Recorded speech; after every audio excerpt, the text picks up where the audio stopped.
the really, really, really bad political news for Donald Trump that came out this week is a new poll, Quinnipiac, has Biden at 50% nationally and Trump at 39%. 11-point gap. Now, this is the part of the conversation where people chime in and say, yeah, but the election is not determined with national polls. That is correct. However, the closer we got to election day, the tighter Trump made the race when it was him versus Hillary. To the point where on election day, Hillary only had a 3 or 4 point national lead, and she ended up winning the popular vote by about that much. So the polls were kind of true on a national level, but he picked off the exact amount of support that he needed in a state-by-state basis. He grabbed the Rust Belt, which was, good night for Hillary Clinton in her hopes of being president of the United States. So what's happening with Biden is, at least according to this poll, it's going the other direction. Namely, Trump is dropping the closer we get to the election. Now, again, I'll caution you because I've seen polls all over the place regarding this election. I've seen polls that came out that had Trump leading in virtually every important swing state, but I've also seen polls that have come out that show Biden leading in like every important swing state. And then, of course, there's the enthusiasm gap, which, we've talked about before on this show, that Biden is just getting trounced on the issue of enthusiasm, where people who vote for Biden are just like, okay, I guess I'm voting for Biden. Whereas the people who vote for Trump are like, yeah, Donald Trump, yeah. So there's a big difference there, and that does matter in an election because it shows you who's more likely to actually show up. Biden might have more of that default support, but are they going to show up? That's the open question.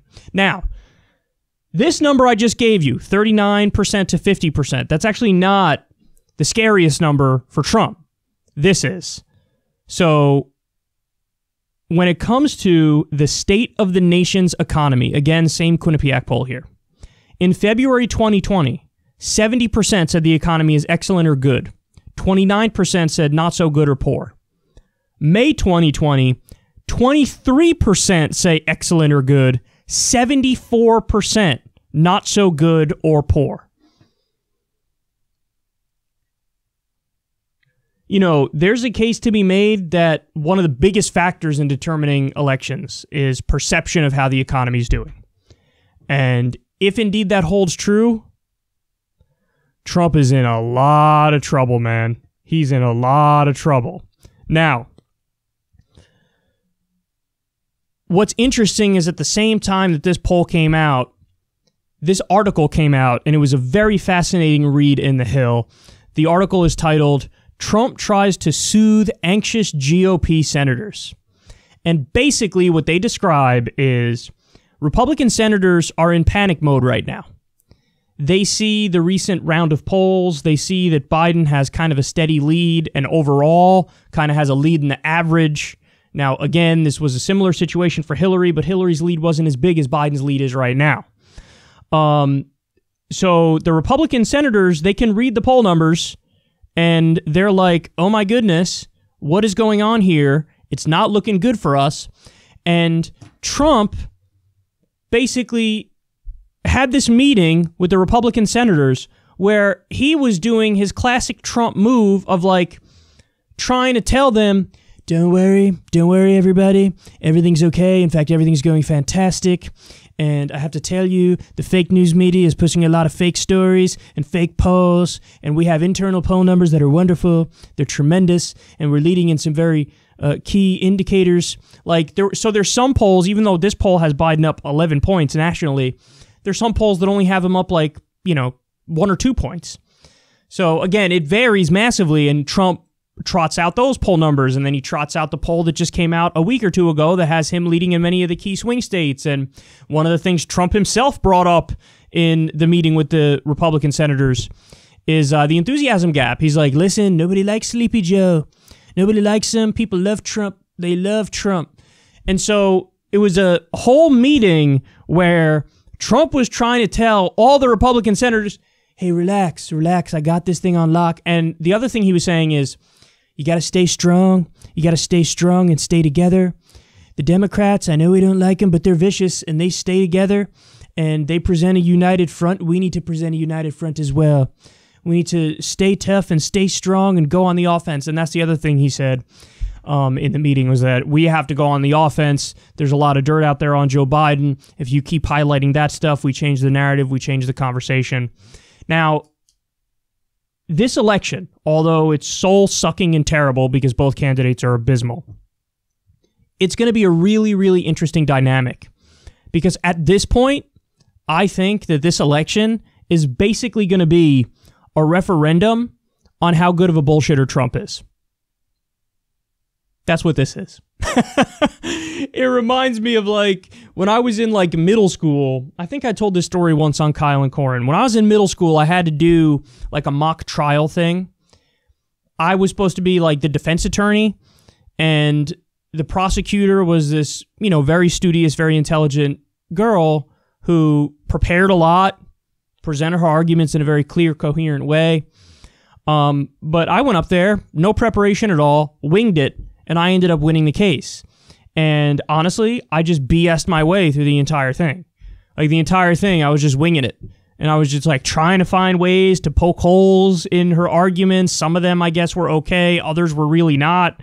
But I was like, I don't know. I'm unprepared. I got to try to find a way out of this. So let's go. And I really think it came down more to charisma than anything else. People were listening to me talk and they're like, damn, I believe him because he sounds charismatic. And they don't consciously think that, but in the back of your mind, they're like, I like this guy because he's charismatic, whereas she was not coming across in a charismatic way, even though she had done the work. And I think that this election is basically going to be that for Trump. It's like, okay, go ahead. Let's see how well you can BS us about this current situation. And see, I made this point before, but I think it's more stark now than ever before, which is I think Donald Trump is a president who's tailor-made to not be good in a crisis. Because his whole shtick that got him elected was, I'm the outsider bomb thrower. I'm the outsider, unchained, no-filter populist. This is how he presented himself. That's not how he governed, that's how he presented himself. And at a time when people feel like the establishment is screwing them, that's what they want. Now, when we're in a national emergency, a national crisis, and everything's coming apart, I think that people are looking much more for steady, comforting reassurance and leadership. That's what I think they're looking for in a crisis. So his whole bomb thrower appeal, it's kind of out the window when it comes to a national crisis where you need to immediately fix problems now and stop the boat from sinking. And he's up there, throwing haymakers at his political opponents. And it's just not the same, it's not the right vibe that people are looking for at this moment. So I do think that as of today, Trump is in a world of hurt.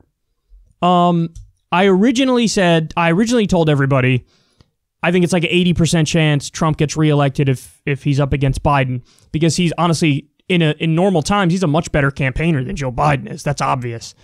But then looking at what's happening with the economic crash and with COVID-19, I amended that to, it's 50-50. This is a coin flip election.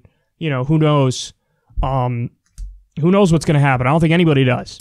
Today is the first time I'm officially declaring that I think Biden is a slight favorite to win. I think it's like 60-40 in Biden's direction. Now, we're going to get to a different story, which actually shows Biden going down the wrong path and helping Trump with a certain line of argument that he's using. And so this whole election is still so volatile and it's so up in the air, and still nobody really knows what's going to happen. So Biden being a slight favorite right now is not anything to bank on. It's not anything to put your money on. It's not anything to write home about. It's very volatile, and it can change in an instant. And Biden's already showing that his instincts are still absolutely abysmal. And again, he's got cognitive issues, and he could barely talk. So that's a huge problem. But as of right now, I do think that Donald Trump is the underdog to win re-election. And there's been enough there's been more polling showing Biden in the lead than not. And Biden has showed me enough in the primary that he's got some unique strengths. The weaknesses are obvious. Can't get the young people, like half the Bernie supporters might vote third party. Like, there are obvious weaknesses. But he showed a tremendous amount of strength with older voters, the likes of which I'm not sure I've ever seen among a Democratic candidate. And so it might just be a referendum on Trump this election, and Trump is in the position of really testing out his BSing skills. How well can he BS everybody? Can he BS everybody enough to get him that second term? Because I'm not sure Trump has it in him to make the arguments that he's going to need to make in order to get reelected. At this point, I think the best path for Trump is actually the same path that George W. Bush took in 2004 when he won, which is, listen, man, you can't change leadership in the middle of a crisis. You can't do it. We got to see this thing through the end. You know, we've been the ones leading throughout this entire thing, and we're doing a great job, and we will continue to do it. It's just too risky to change leadership in the middle of a crisis. You can't trust this guy. You could trust me. I think that George W. Bush argument against John Kerry, which worked, is an argument that feeds into a narrative that I've brought up on the show before, which is when we have a national crisis, historically, the approval rating for whoever's in charge spikes. Like George W. Bush after 9/11 had like an 80% approval rating. It was ridiculous. It was so high.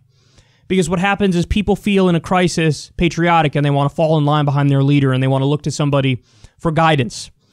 But the timeline is so important because at a certain point in time, people go, okay, things aren't really getting better and this person is in control. So then they do the exact opposite and they say, I want anybody but the people who are already in charge to be in charge.